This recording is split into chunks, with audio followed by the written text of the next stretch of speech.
Today's webinar is entitled, Stop Making the Most Expensive Executive Error, How to Use Executive Assessments as Part of Your Hiring Process, and is presented today by Dr. James Kestenbaum, corporate psychologist and founder of the Solutions Group in Rochester. Over the next hour, Jim will share with you the causes of executive hiring missteps and mistakes, how you can design a more robust executive hiring process, and how pre-hire assessments can significantly decrease executive hiring errors. As I mentioned, James D. Kestenbaum, Ph.D., is the founder and corporate psychologist at the Solutions Group. Since its founding in 1991, Dr. Jim has worked with over 200 companies both locally and nationally, including a number of family businesses. He's worked with companies in multiple industries, has board-level experience, and world-class background in psychology. Jim's principal areas of focus for his practice are executive assessment, assessing candidates for hire or assessing leadership development of individuals already on board, succession in family businesses and closely held entities, executive coaching and senior management team and culture development, and mentoring other consultants to help them increase their effectiveness. In addition to being a New York State licensed psychologist, Dr. Jim is a recognized expert in pre-hire assessments, particularly for executive and sales positions. His academic background includes both a master's and doctorate in counseling psychology with a minor in industrial organizational psychology from the University of Maryland, College Park, one of the top programs of its kind in the U.S. He served his internship at Georgetown University. Dr. Jim is a contributor to local Rochester area business publications and has been cited in Fortune magazine. Without further delay, I'm now turning the floor over to Jim. Robert, thank you. Good afternoon, everybody. Just to give you a little bit of a sense of what we're going to be looking at today, here are the three main areas. So I want to be able to talk about what causes executive hiring missteps and mistakes, how you within your own company can design a more robust executive hiring process, and then in the end, if you put all this together, how does that help you to significantly decrease executive level hiring decisions? As Robert mentioned before, you can not only ask me some questions at the end of the presentation. I'll probably leave about 15 or 20 minutes for that. I really also do welcome your questions during it. There's a fair amount of detail that's involved in pre-hire executive assessments, and if there's something that I say and you want to know an answer to it, just type that in and we will try to get to all those. To begin, one of the things that you have to recognize about executive hiring is that in my over 20 years of experience in consulting, most companies give that short shrift that although there's a certain amount of pain when there's an open spec for an executive position, there's always this need, let's just get it filled, who do we know, how fast can we do this, not recognizing, particularly at the executive level, that if you don't take the time to properly qualify a candidate and vet the candidate through a variety of means, there's a pretty high probability that you're going to make a very expensive misstep and mistake. And part of that is that, in my experience with my own clients, is that if you make a hiring error, particularly at the executive level, you're going to probably keep that person on board for about a year. First 6 months is usually that's the honeymoon period. You want him or her to have the opportunity to master the job, master the culture. If it's somebody's outward facing, learn the customer base. If someone inward, it might be mastering the vendor base. And then after that, if there's still problems, it's usually, responsibly about a 6-month coaching process. So if you make that mistake, the biggest problem you're going to face is the opportunity cost as you work through a due process to determine if this person really should have been hired at all. So again, what causes executive hiring missteps and mistakes? It's usually a lack of a systematic process by which you can determine at the very, very front end in the screening, is this a person your company should have any more contact with? At the next level down, it's a series of interviews that collect very specific both qualitative and quantitative data. And then in addition, and this is one of the things we'll talk about at the end of today, the use of business style assessments to be able to determine objectively, does this person have the right kind of quote-unquote horsepower to do the job? When all those things are combined properly, and I'll talk about a process for doing that today, what you'll find is that you will significantly decrease your hiring errors. So let's talk about that for a moment. That you cannot eliminate executive hiring errors. Why is that? Because you're trying to measure human behavior, and to some degree, human behavior is pretty amorphous, in a gray zone. It's very hard to put a hyper-accurate number to it. But if you get enough different kinds of data put together and you triangulate that data, in other words, look for patterns, common areas, and so forth, your hiring error percentage will significantly decrease. Likewise, if you don't do that, your error rate will increase. And I've seen that with a number of clients before they start working with me or any other consultant who does this kind of work, that they're, again, working with, who do I know, how do we get them in here, let's just get them started without really looking at all the steps. If we go down to number 2, how to design a more robust executive hiring process, it really is intentionally designing a process. Typically in your company, that's going to fall within the domain of the human resource or organizational development executive, where they're going to put together not only the steps in the process, but the proper templates, forms, interview protocols, and so forth, so that as you have multiple people involved in the process, they're able to make an apples-to-apples comparison. If you don't do that, then typically what happens is, in a not robust process, is you'll find your interviewers, without a lot of preparation, are going to sit down and interview a candidate and really end up doing sort of 2 things. One, they're going to end up doing only a personality assessment. Do I like this person? Is this a nice person? And so forth. And then a little bit of, if they were on board, what would it be like to see them every day? But when you look at that, it's really not looking at the business qualifications based upon the job description. Another piece I'd like to also touch base on at this point is that if you're going to have a robust executive hiring process, you have to have a phenomenally well-written job description. And as part of that, you need to be able to have something called success factors.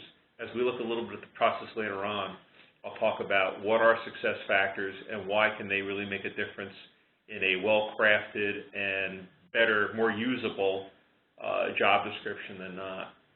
Last thing, how executive pre-hire assessments significantly decrease executive hiring errors or hiring decisions.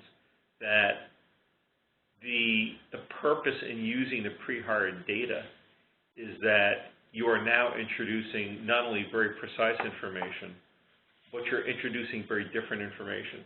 So a typical thing that my clients will say when I bring them either what I call a good fit conclusion, meaning this person well fits the job description, the culture of the company, and the main people they're going to be working with, or it's a poor fit decision, that on any of those main things it's not working out. What they typically will say is, we kind of knew that already, but we didn't know it in this kind of detail, and certainly because we didn't know it in this kind of detail, we weren't able to put faith in our gut hunches. But they will typically say, we thought this was off, or this was wrong, or so forth. So the executive assessment information allows them to say with much more certainty, yes, now we understand what our gut decisions mean. Let's go on to the next slide then. So when you look at the causes of executive hiring errors, I really boil it down to 5 major areas. The first one is company attitude about hiring. Sad to say, but most companies actually have a poor attitude, not only about executive hiring, but hiring in general. And so, typical scenario, and this probably happens in your company also, there's an open position for a VP of sales. Let's use that as an example. And so the president or CEO might go to the VP of HR or OD and say, why don't you get us some candidates and why don't you put together a job description? So that person does that. And then they'll start getting resumes. And certainly, although the economy is better, it's still not phenomenal in a lot of sectors. So not unusual, a lot of resumes come in. And then that VP of HR OD goes around to the offices of each of the different executives and hands out the resumes. and this is typically what happens. There's usually a rolling of eyes by those other executives. There's usually protestations about, I really don't have time for this. And then they give the resume an obligatory 60-second read, they scribble some notes on it, and basically give the resume not much more than a sniff test, really not doing the things to drill down and look more exactingly at, is this person worth having a phone screen with? So the company attitude about hiring is the first place that there's a problem. That leads right into poor upfront process. The upfront process should be the proper vetting and review of the resume, and then a properly done phone screen. Phone screen typically, again, is going to be mostly done by your VP of HR or OD. And in that process, they're going to have, I would say, probably anywhere from 6 to 8 questions. Those questions should in part be crafted by the senior management team. Why is that? Because this person is going to be their peer. So there's some things they're going to want to know, and that information needs to be collected. Otherwise, you're not going to know whether to go to the next step of the process. Another part of the upfront process is the creation not only of the job description, but 2 different kinds of interview protocols or questionnaires. The first one, again, is for the phone screening. The second one is for the interview process when the candidate comes by to your company and meets with a variety of people. In that questionnaire, in that upfront process, you want questions of first 2 varieties. It should be leadership and management questions. But an area where a lot of companies miss is that they don't ask questions about the person's technical expertise. And think technical kind of broadly, so it isn't just a person who's going to be a CTO, head of IT, and so forth. It could be their sales acumen. It could be their manufacturing acumen. It could be their software development acumen. And for some reason, a lot of companies make an assumption of that if it's written on the resume, it must be true. Actually, it's not. And people are using their resumes not just as a way to convey information, it's a marketing piece. And that's why there are resume writers who make them into pretty phenomenal marketing pieces. So you want to be able to collect both the leadership/management information as well as the technical expertise. Another thing you need to look at is the style of the information. The style of the information, for some of it, is going to be what might be called qualitative. So let's say to a COO, it might be, tell me about your previous experiences running all the operations of the company, what went well, what didn't go well. What you should be writing down in that process is not just what they said, but what you think about the adequacy of the answer. Do you think this person would be a good COO based upon the answer? The other style of data is called quantitative data. And in the quantitative data, what you're trying to do is to give a number, I typically say between 1 and 7, saying, in what we learned just now, how strongly, positively or negatively do we feel about the candidate? So 1 would be, so let's say it's a COO. Give them a 1, that person knows a little about operations. I don't think they're going to work well within our manufacturing facility and so forth. Give them a 7, this person really knows their stuff. They've had very good experiences and relevant expertise for our facility. You give them a 7. So that's another thing that needs to be written into the questionnaire. Third area, wrong players involved. Too often, it isn't that it's too many of the wrong people. It's that it's not enough people.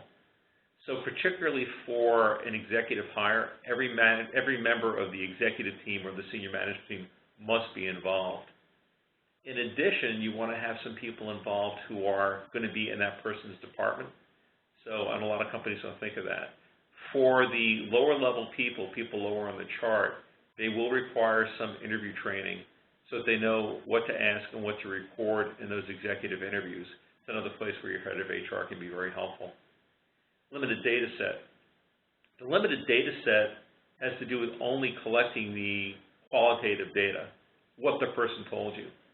This is the reason that you don't only want to do that. It's not unusual in an executive hiring process that after, let's say you'll interview 5 people, that maybe 2 of those people might stand up from the pack, but you're having a lot of difficulty being able to differentiate how one is different from the other. So let's say it's on a scale of 1 to 7, You've averaged over all the scores over all the questions that you had put together originally, and one candidate comes out to be a 6.6 overall, and the other one comes out to be a 6.7. What's a 0.1 difference? And although from a statistical perspective, there really is no difference between those, and this is not a statistically rigorous result. What it does is, by collecting some quantitative data, it spawns a very detailed conversation about why is Jane a 6.7, why is Joe a 6.6. And in my experience with that, several things happen. One is companies find out that that 0.1 difference actually is much bigger than that. And sometimes what also happens is it spawns asking more questions to either or both of those candidates. And actually, it's very permissible and good that if you find that you need to still get more information, you at the very least could go back and do a video conference or a phone call with those candidates and say, we just have a couple more questions, we're getting close, we just want to see how you feel about this. In other situations, and I've seen this happen also, the entire executive hiring process, including the executive assessment, spawns actually a host of questions. And I've seen it where they will call the top candidate back for another half a day of company interviewing. So there's that. The last one is little objective data. The objective data are the pre-hire executive assessments, and we're going to be talking about those in more detail in a moment. But the objectivity in them is that you're using well-validated and reliable assessments that give you a very clear picture of how the person is able to deliver in the 4 or 5 major areas of executive performance. The importance of that data is not just the data itself. It's also working with a professional who has expert experience interpreting the data. So another story.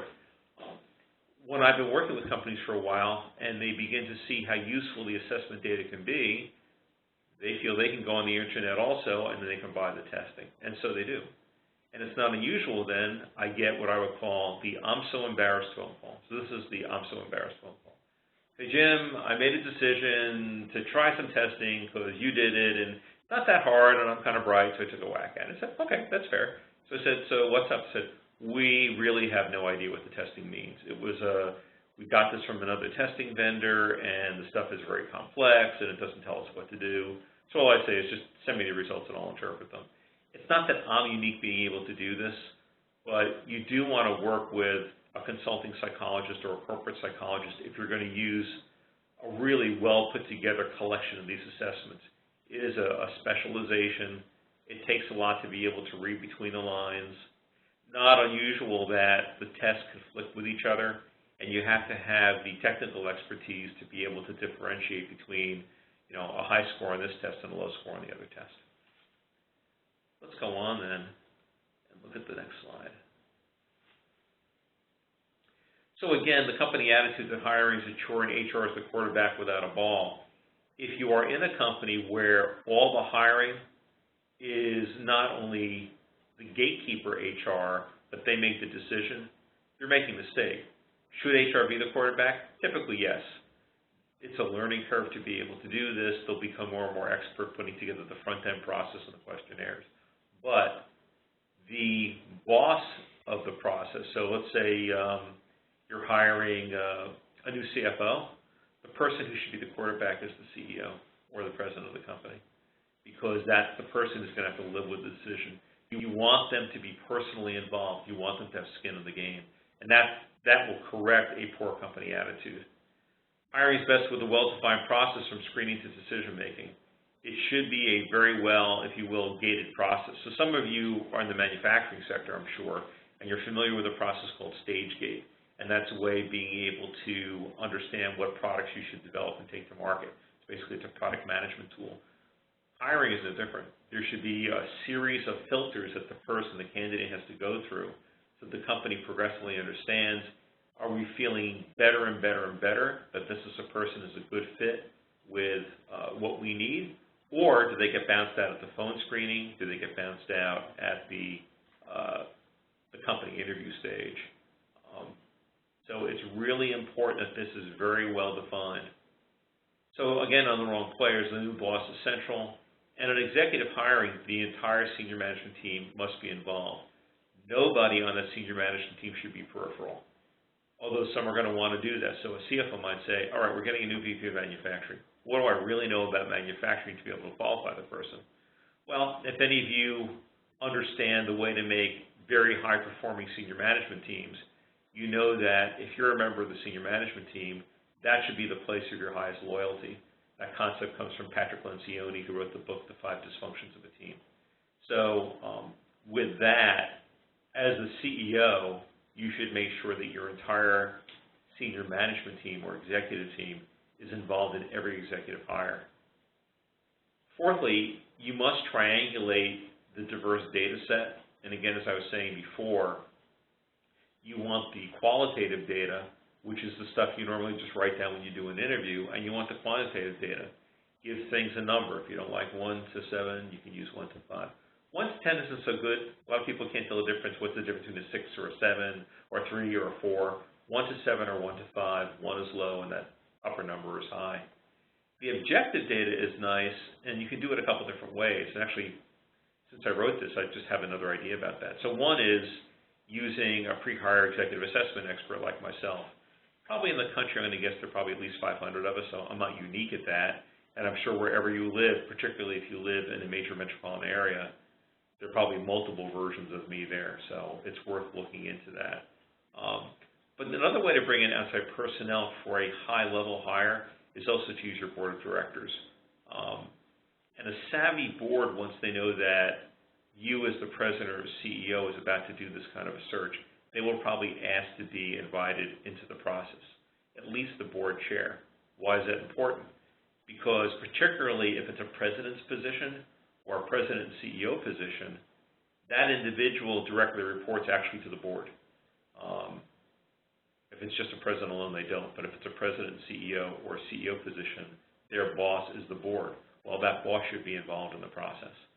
So if the board says back, no, we don't need to be involved in, the CEO search, succession, and you're ready to retire and just get somebody who's good, you as the outgoing CEO should fight that a little bit. Say, this is the person you're going to be working most closely with. This is the person who can make our company successful or not successful over the next, could be 10, could be 20 years. So you want to draw them into the process. You're probably going to have to do some training with them. Again, your VP of HROD should be helpful for that. So let's then move on and talk about executive pre-hire assessments. There are some basics involved, and again, you're going to see in each of the different 5 parts of this. This is why you want to work with an assessment expert. Don't delude yourself because you can go on the internet and buy a Myers-Briggs or a variety of tools that you'd be able to make a decision. There really is a lot of science and some amount of art to doing this properly. So you start by using valid and reliable instruments consistent with EEOC guidelines. So EEOC is Equal Employment Opportunity Commission. The reliable part has to do with you want to make sure that if the individual takes that assessment on October 1st, and then they take that assessment again on October 15th, that you would basically get the same result. If not, it means that the questions are worded in such a way that the person has to interpret them too much, or a variety of other things. So they must be reliable. That assessment at time 1 must be equal to assessment at time 2. Just as important is something called validity. So you want to be able to make sure, is the test measuring what it purports to measure? For both reliability and validity, every well-created test has a testing manual, and that manual gives you all that data. So you want an expert who can basically sit down and read the data to be able to say, yes, Ms. or Mr. CEO, this test does deliver on. So, for example, the Watson-Glaser critical thinking appraisal does well measure complex critical thinking ability in executives. And there's a lot of research that shows that. The second part is combining assessment with structured interview data. So pretty typically in a pre-hire executive assessment, that assessor, me in this case, will have 2 data sets. The one is the actual assessments themselves. So I like to use 10, and the reason for that is there is an inherent amount of variability in the answers you get from any assessment of human behavior.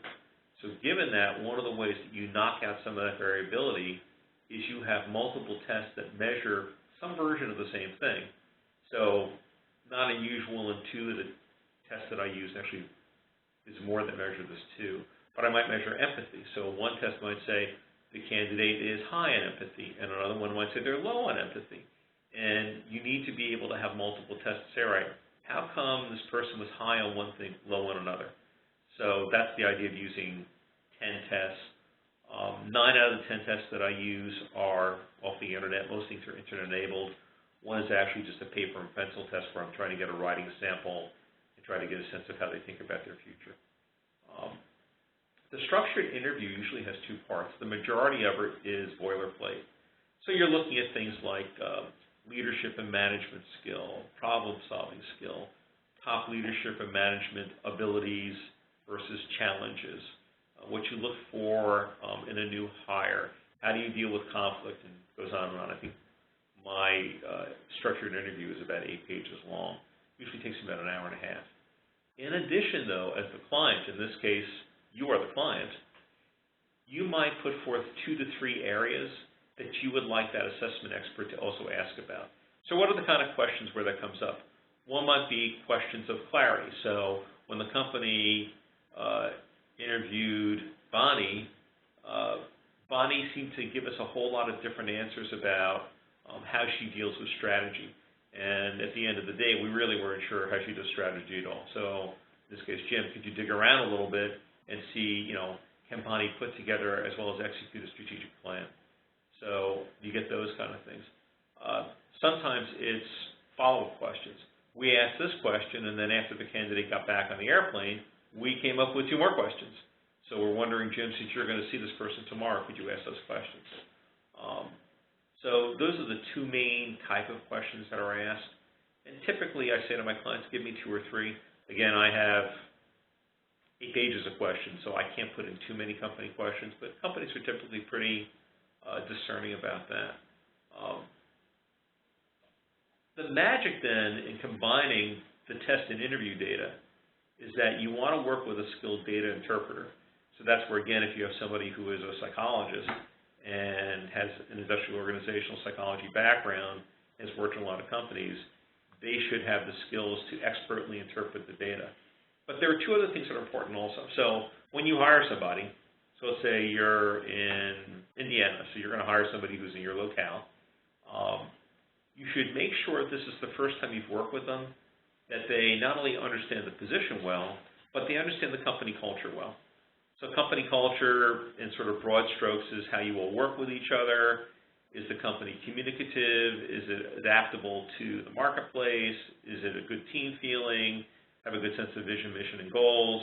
And can it operate consistently? If you want a little bit more information about that, go to a website called denisonconsulting.com.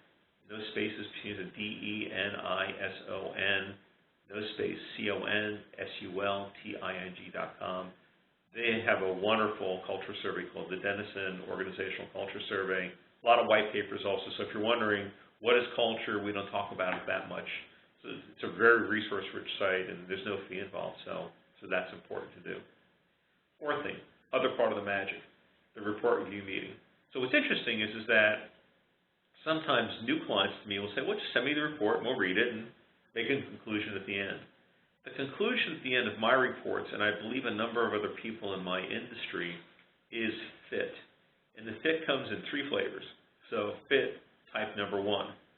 Person is an excellent fit with the job description and culture.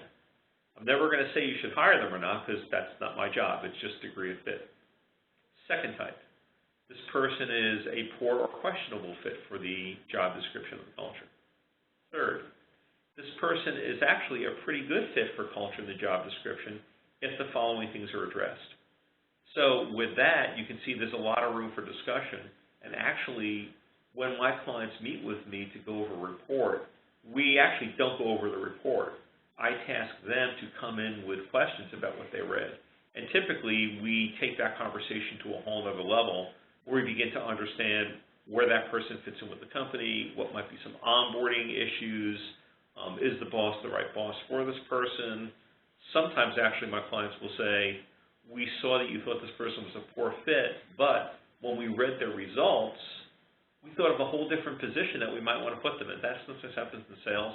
Might be for a high-level salesperson who was going to be selling within a region, and instead what the company says is, well, if this person is so high-powered, such a great individual contributor, cleans up pretty well, should they be our head of business development, which is dealing with major clients? So they'll say, Jim, as we're sitting here, could you reinterpret all the data and see if the person is a good fit for that position? And I would say, absolutely, I can. So that report review meeting is another part of the magic. How the process decreases executive hiring errors is that by having all these different, think of them as sieves or filters, going from the screening, which is typically done with the head of HRD, to the company interviews, which will be a full day of interviewing. Sometimes it ends up with a dinner afterwards, but at the end of that day, you're going to sit down with your hiring team and go over what did we think, do we think this is worth pursuing further, and so forth. Once that happens, I come the step after that. What I request of my clients is that I want one candidate to assess. So sometimes folks like you might even do this. You might say, well, Jim, why don't you take our top 2 people, we'll compare them. I'll say, no, let's go back and look at your screening process, because you should have been able to come up with one person you're about ready to hire, and then I would assess them. Probably in anywhere from 35 to 50% of the time, I end up saying the person is not a good fit because I find things that my clients miss, but that's what they hired me for. So what we're doing then is we're taking a process on executive hiring that typically is not given a lot of attention, too much gut hunch, too much how do I feel, and doing a personality assessment, to something that's very rigorous, has steps, is qualitative and quantitative, and ends up with a very robust executive assessment process. I'm going to go back one page. What I'd like to now talk to you about is what are the specific areas that an executive assessment for Prehire looks at. There are 4 major areas. So the first one is problem solving, and what you're basically looking at is how the person deals with simple problems. You're looking at how they deal with complex critical problems, which is really, that's the domain of most executives. And then the third thing is their degree of personal organization. So some of you are thinking, where does that fit in? It fits in because part of executive effectiveness often comes down to an exercise in time and personal organization. And if that person isn't able to run their day in such a way that they can look at bigger picture issues such as strategy and operating plans, link cross-functionally outside their silo, make productive links with the customer base if that's appropriate, or the vendor base if that's appropriate, that executive will not be effective, no matter how smart they are. Second area is motivation. A lot of what we look at in motivation, and it sort of looks at personality a little bit also, is emotional intelligence. So, quick version of emotional intelligence, although many of you probably know about this already, is am I aware of my thoughts and feelings? Can I control my thoughts and feelings? And then once I'm in control, can I be objective about what I'm observing around me? And then if I'm going to be that objective, can I fashion the most constructive interpersonal relationships with people? So that model is from 2 authors named Bradbury and Greaves. And what they basically come up with is 4-box model. If you want to read more about that, go to a book called EI 2.0 by Bradbury, B-R-A-D-B-E-R-R-Y, and Greaves, G-R-E-A-V-E-S. What's great in that book also is they have a little quickie assessment that looks at those 4 factors. It's really a very inexpensive way to assess the EI of an individual and to actually come up with a training program. They give you a lot of training materials. It's all for $25. I think it's a really great value. Third area, team and interpersonal. So you basically want to get a sense of, if you could follow around this person for a week, how do they get along with people? How do they relate to people? Are they empathic with people? In teams, do they like to be included in teams, or do they avoid teams? Do they like to control teams, or do they want teams to control them? And what about support? Do they look for support? Do they give support? When you look at all these different factors, you're going to get a sense of, fast forward, that person is in a team meeting with you or running a team meeting, what's going to be their effectiveness in that? What's going to be their effectiveness relating to people one-on-one? Last area, leadership and management, and then sometimes sales skills. So I'll talk about the sometimes in a moment. Leadership and management, we're looking at leadership and management skills, and style, we're looking at coaching ability from two perspectives. So one is, tell me your strengths and challenges coaching people. And then actually I look at the reverse. Tell me your strengths and challenges being coached by others. Why is that? Because I want to see if that person's still learning. And so if they're, let's say, a VP of R&D, critically important area for keeping up your learning, if they say, I don't really do that much continuing education in terms of reading or going to seminars or so forth, what you're probably going to find out is not only do they not want to do that, they're probably not going to learn much from you as their coach if you're their boss. So it's some version of how you see them today in the interview process, they are probably never going to be significantly different. Actually, I just completed a pre-hire assessment for a company, and that company is about to change its selling strategy. And so they said to me, for this candidate, they said, does this person show the intellectual curiosity and drive to master areas outside their current domain? And the answer was no. They're they feel they're good to go right now. That's what my assessment findings were. So that was one of the things that actually cast some doubt about the fit of that person for the position. The last thing you need to look at is sales ability. So you might be thinking, all right, we're going to do pre-hire assessment on a VP of sales. Why am I looking at their sales ability? And some of you might have figured that out already. Because although they probably will not do any direct selling, they need to be able to deeply understand what is the selling effectiveness of not only their regional managers, who will probably do some selling, but also their sales associates. The second part of that is that you want to understand whether their selling approach is similar to your company's selling approach or the selling approach you want to migrate to. So I think most people in a lot of industries, particularly when you're selling an expensive service or product, the selling style is going to be consultative. It's not going to be transactional. So you need somebody who's going to be in that VP of sales position who has been effective as a consultative seller, can coach people to become better consultative sellers. So that's where in an executive pre-hire assessment for VP of sales, or somebody who's going to have a lot of contact with the sales function, I also just look at their selling ability. Actually, that's not that hard to do. Again, at the end of that report, I put all that data together and say, based upon what the company has spec'd out for a job description and what they want to find out, how good a fit is the person.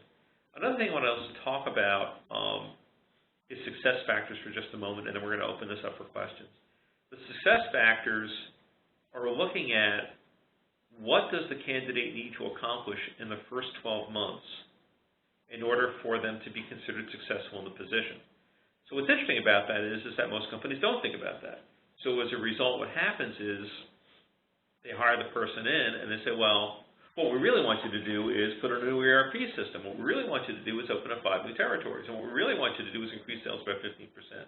Well, if you as the hiring task force were clear on that at the beginning, you could have asked that in all the different levels of the questions at the screening, company interviewing, and I would have asked some questions about it.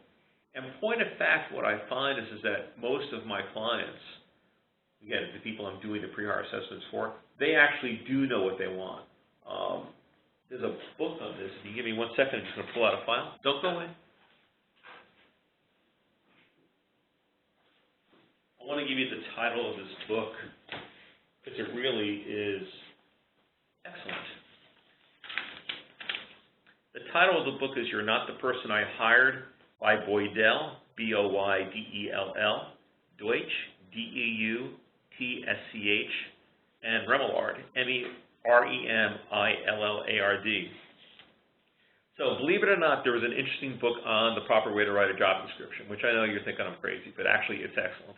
And what it gets into is exactly what are the success factors, what's the proper format of the job description. And I heavily encourage you to go spend the 20 or 25 bucks, get the book. I don't make anything from that, but I think it's just a great book. And use that as an opportunity to really learn about how to construct a really great job description or job spec. So we're sort of up to the question part of the program. I know I've covered a lot of bases in just 41 minutes, but I think we can have a little bit of fun at this point. We're now going to open things up, Robert. Yeah, we are. So go into the chat box upper right, and enter any questions you have. We have a couple of here that I'd like to share with Jim. But you just mentioned the success factors during the first 12 months. In other words, you think that during the interview process, you're going to be asking questions of the candidate that basically are going to get the candidate's impression as to whether or not they can be successful? Is that the point of that? It's not only their confidence to do that, I want to know how they're going to do it. So, for example, let's say a new ERP system, which can be, from what I'm told, a real pain in the neck to put into place. I'd say to them, we're thinking about a new ERP system. A, what is your experience doing that? And then B, how do you do that? So for somebody, if you're going to buy one of those systems and they're hundreds of thousands of dollars, already the company probably has an idea of what's it going to take. Certainly, if on a very superficial level, if the candidate says it's really a piece of cake, it's not that hard, my guess is they've never done it before. So you're trying to look at not only their confidence to do it, but even for me more so, Robert, it's their skill to do it. And when I ask those kind of questions, I drill down pretty deeply. So I want to be able to picture them actually doing it. What about others in the organization who are going to be interviewing candidates? What kind of interviewing training will you tend to do when you're engaged? It's a few different things. One is, this typically comes up when I first meet a company, so at that point they're just a prospect for me. I'll ask them and I'll say, tell me what you use for your process. And typically it's not a lot. So I'll just step up to the whiteboard in my office and I'll just line item out the 7 or 8 steps, find out for them how they do in each of those steps. So that's my sort of overview training, saying these are the steps you need to follow. I might, on the board, draw some simple templates about this is the kind of format you want for the qualitative and quantitative questions. But then another thing that they would typically do on their own, which I would think the VP of HR would do, they might actually do the actual interview training. So if it's a company that doesn't do very well with their interviews, it might be what's a proper way to ask a question, what's the kind of information you want to put on the sheet, and then also there needs to be a discussion about, at the end of the interviewing day, how is that review of the candidate going to go? Now, the candidate won't be in there, it'll be just the interviewers. So they all need to be prepared for that. That interviewing training becomes even more important for personnel who are not executives but are going to be interviewing the candidate, because a lot of them have never done a job interview before. They've been interviewed, but they've never conducted a job interview. So that's where it becomes even more important. Okay, and you do that in the engagement process when you're brought in.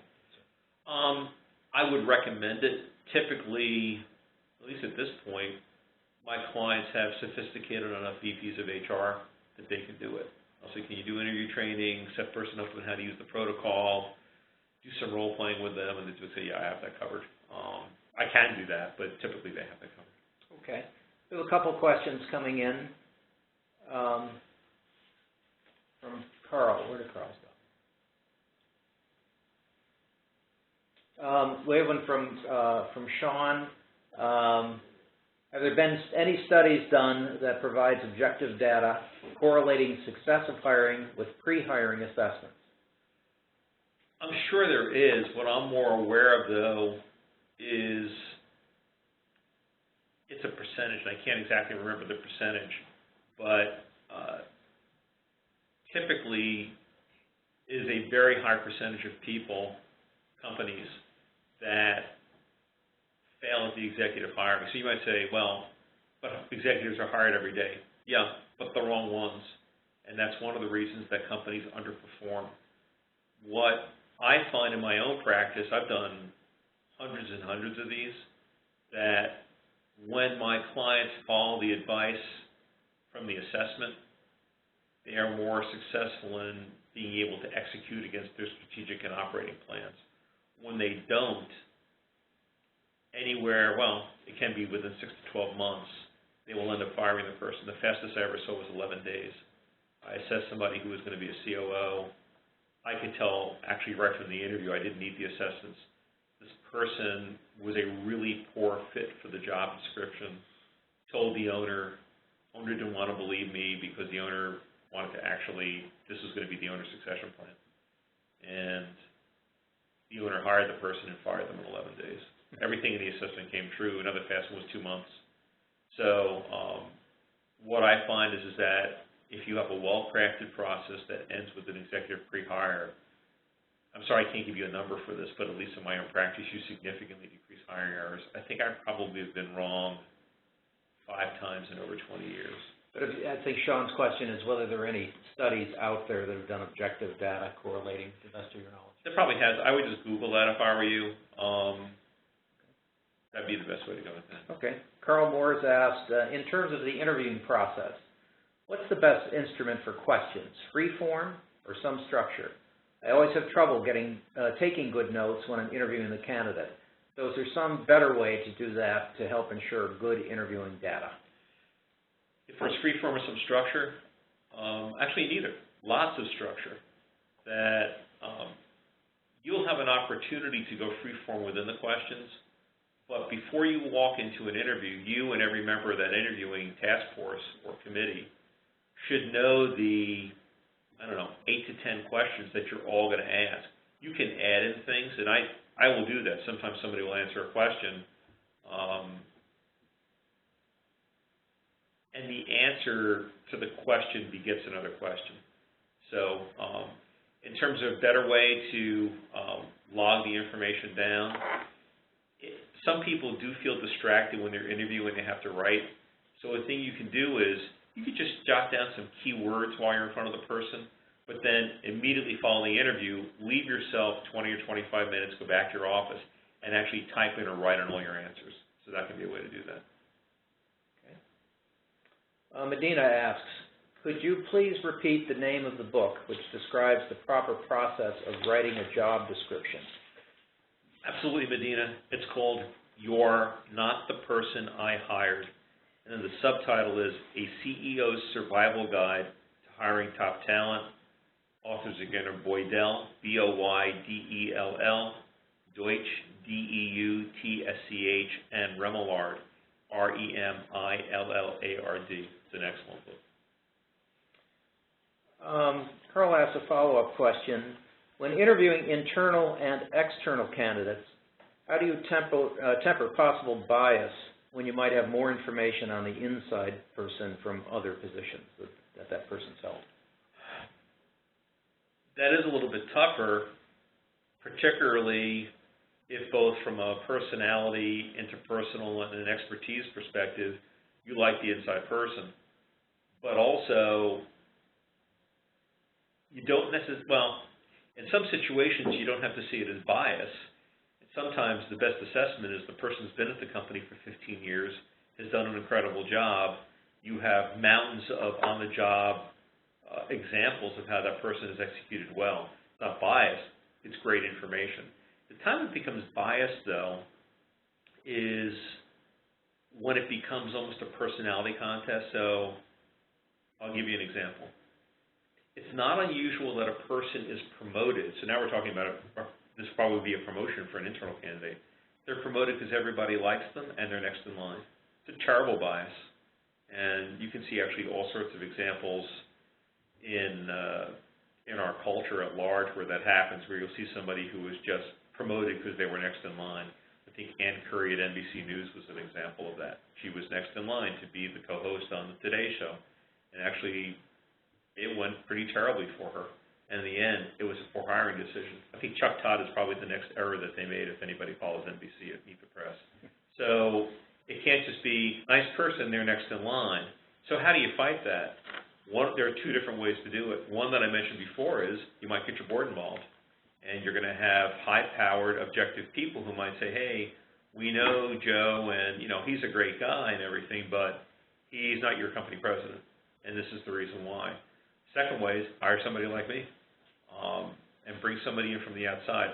I really do come in very objectively.